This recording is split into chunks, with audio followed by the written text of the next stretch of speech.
Assalamu alaikum class 7th students. Today we are going to start our chapter number 2 in life processes, which is respiratory system.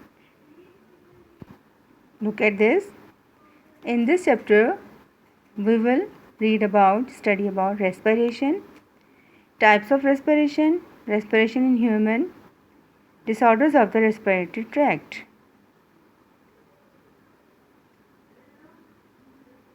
आपको ये picture नज़र आ रही है? इसको देख के आपके जहन में क्या आ रहा है? Have you seen this picture before? Yes, this is the picture of lungs, and lungs are the main and major organ of respiration in our body. Respiration means respiratory system in which lungs are involved, and they are the major organ of respiratory system.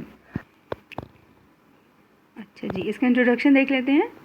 The human body is made up of several organs which make different systems of our body that work together as one unit. These systems require energy to work properly. But how does this energy stored?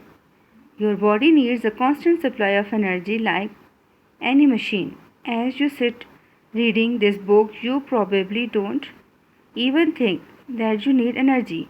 Your body transforms one form of energy into other form of energy so you can do work. Respiration is the process in which nutrients are converted into useful energy in a cell. यहाँ पर हमें बताया जा रहा है कि हमारी body के अंदर डिफरेंट ऑर्गन्स हैं जो मिलकर डिफरेंट सिस्टम्स बनाते हैं, और डिफरेंट सिस्टम्स को काम करने के लिए पूरी बॉडी जो है वो एक एज ए यूनिट की काम करती है. तो हमें हर काम को करने के लिए क्या चाहिए? एनर्जी चाहिए. तो ये एनर्जी कहाँ से आती है?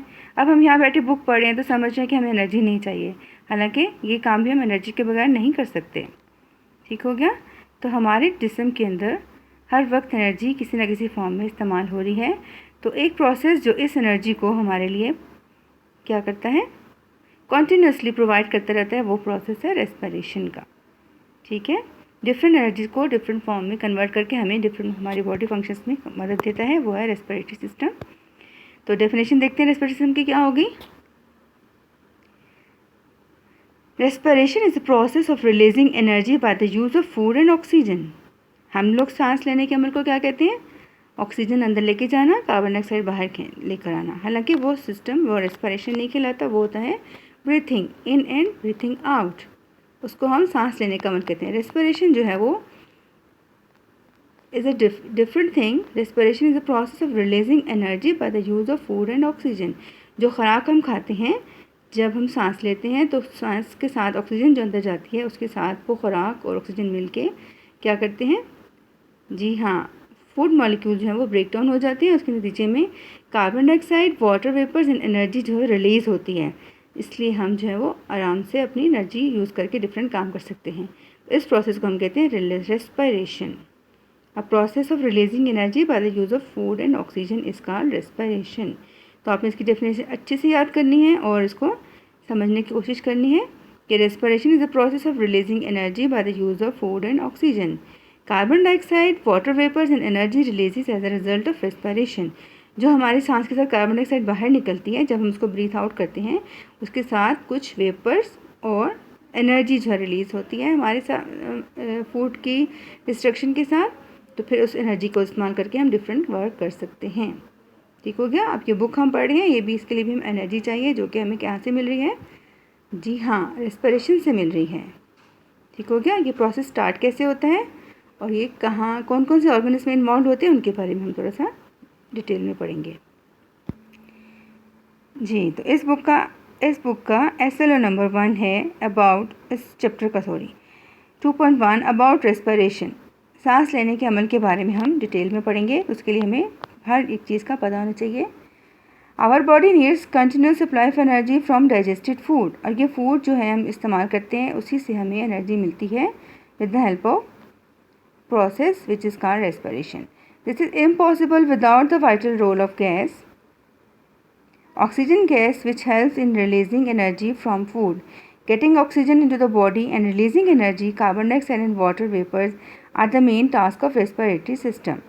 मतलब असल में जो काम हो रहा है, ऑक्सीजन अंदर लेके जा रहे हैं, एनर्जी रिलीज़ हो रही है, कार्बन डाइऑक्साइड, वाटर वेपर्स और जो बाहर निकल जाते हैं, ये तमाम चीज़ें जो हैं वो हमारे रेस्पिरेशन के प्रोसेस में टेक प्लेस जब पार्ट प्ले करती हैं। ठीक हो गया। अब हम देखते हैं why do living organism respire. तो लिविंग ऑर्गेनिज्म रिस्पायर करते ही क्यों हैं? जैसे कि हम पढ़ चुके हैं कि रेस्पिरेशन जो है वो उससे हमें एनर्जी मिलती है।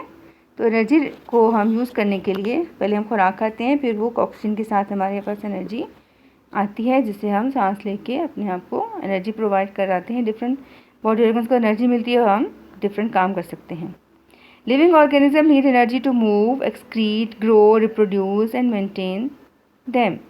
लिविंग ऑर्गेनिज्म को हर काम के लिए एनर्जी चाहिए, चलने के लिए, अखराज करने के लिए, बड़े होने के लिए, नेक्स्ट जनरेशन क्रिएट करने के लिए और अपने आप को मेंटेन रखने के लिए। In all living cells including animals and plants, food molecules are broken down by a reaction called oxidation. अब तमाम बॉडी सेल्स के अंदर हर वक्त जो है फूड ब्रेक डाउन होकर डिफरेंट मॉलिक्यूल्स के अंदर एनर्जी प्रोवाइड कर रहा है। तो इस प्रोसेस को ब्रेक डाउन ऑफ फूड को ऑक्सीडेशन कहते हैं और ऑक्सीडेशन के नतीजे में एनर्जी प्रोड्यूस होती है, जो कि हमें रेस्पिरेशन में इस्तेमाल करना होती है। The ultimate source of energy is the radiant energy from sunlight. Green plant transform this energy during photosynthesis into chemical energy which they can store up in the organic foods. Organic food is food that is produced using environmentally and animal friendly farming methods on organic farms. Animals obtain this stored energy by feeding an organic food made by green plants or other animals. Animal respire क्यों करते हैं? ताकि उनको हर काम के लिए जो energy चाहिए वो मिल सके। तो हमने देखा कि अल्टीमेट जो एनर्जी है कहाँ से मिलती है पौधों को? ये जानवरों को सन से मिलती है। सन की एनर्जी को यूज़ करके पौधे जो हैं वो क्या करते हैं? अपनी खुराक तैयार करते हैं और खुराक में तमाम वो सनलाइट की एनर्जी जमा हो जाती है, फिर वो डिफरेंट ऑर्गेनिज्म को मिलती है, उसको इस्तेमाल करते हैं और बॉडी सेल्स के अंदर जाके वो ब्रेक डाउन होती है और इस प्रोसेस को हम कहते हैं oxidation. Oxidation is the break down of complex organic substances to release energy. अब ऑक्सीडेशन जो हमारी बॉडी के अंदर ऑल टाइम कॉन्टीन्यूसली हो रहा है उसको हम कहते हैं ऑक्सीडेशन का प्रोसेस है, जिसके नतीजे में एनर्जी प्रोड्यूस होती है, carbon dioxide, water vapours produce होते हैं और वो हमारी बॉडी से निकल जाते हैं, जबकि एनर्जी को हम अपने different functions of daily life करने के लिए इस्तेमाल कर लेते हैं। ठीक हो गया। Hopefully you have understand up to this. Next इसकी टाइप्स जो हैं हम नेक्स्ट लेक्चर में पढ़ेंगे और अब आप लोगों ने इसके तमाम जो हैं जब तक हम पढ़ चुके इंट्रोडक्शन में जो देखा, डेफिनेशन देखी, व्हाट इज़ ऑक्सीडेशन, क्यों उनको चाहिए होती है, अब रेस्पिरेशन क्या होती है, तमाम अपनी डेफिनेशंस लिखनी है और क्वेश्चंस बनाने हैं, क्रिएटिव राइटिंग आपने करनी है और डिफ़िकल्ट वर्ड जो है उनकी स्पेलिंग आपने लाजमी याद कर लीजिए ताकि हमें नेक्स्ट आगे से टॉपिक पढ़ने में आसानी हो। ठीक है स्टूडेंट्स, अल्लाह हाफिज़।